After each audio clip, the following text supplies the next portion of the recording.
ساری رات فرشتے ثواب لکھیں گے۔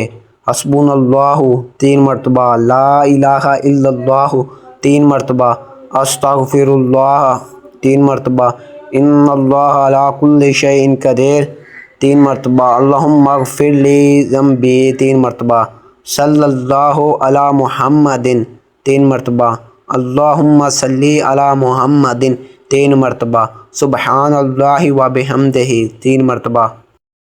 7 چیزوں کے کرنے سے خوشحالی آتی ہے: قرآن کی تلاوت کرنے سے، 5 وقت کی نماز پڑھنے سے، اللہ کا شکر ادا کرنے سے، غریبوں اور مجبوروں کی مدد کرنے سے، گناہوں کی معافی مانگنے سے، ماں باپ اور رشتہ داروں کے ساتھ اچھا برتاؤ کرنے سے، صبح کے وقت سورہ یاسین اور شام کے وقت سورہ ملک پڑھنے سے۔ اس ویڈیو کو زیادہ سے زیادہ شیئر کریں۔ اللہ نرمی کو پسند کرتا ہے۔ رسول اللہ صلی اللہ علیہ وسلم نے فرمایا، بے شک اللہ تعالیٰ نرمی کرنے والا ہے، نرمی کو پسند فرماتا ہے، اور وہ جس قدر نرمی پر عطا کرتا ہے وہ سختی پر عطا نہیں کرتا، نہ اس کے علاوہ کسی اور چیز پر عطا کرتا ہے۔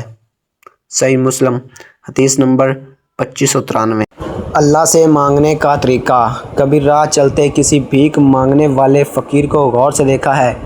کیسے وہ ہر آتے جاتے انسان کے سامنے خیرات کے لیے ہاتھ پھیلاتا ہے، کتنی منتیں کرتا ہے، کتنے واسطے دیتا ہے، کیسے اپنی کمزوریاں بیان کرتا ہے، روتا ہے، گڑ گڑاتا ہے، بلکہ پیچھے ہی پڑ جاتا ہے تو سامنے والا کچھ نہ کچھ اس کے کشکول میں ڈال ہی دیتا ہے۔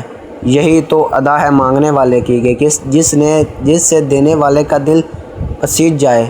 ہاں بالکل ایسے ہی اپنے رب سے مانگا کرو، عاجزی سے، محبت سے، روتے ہوئے، گڑ گڑاتے ہوئے، اپنی کمزوریاں بتاتے ہوئے، اس کی تعریف بیان کرتے ہوئے مسلسل مانگتے رہو۔ جانے کب کون سی ادا اس پاک ذات کو پسند آ جائے اور وہ کن فرما دے۔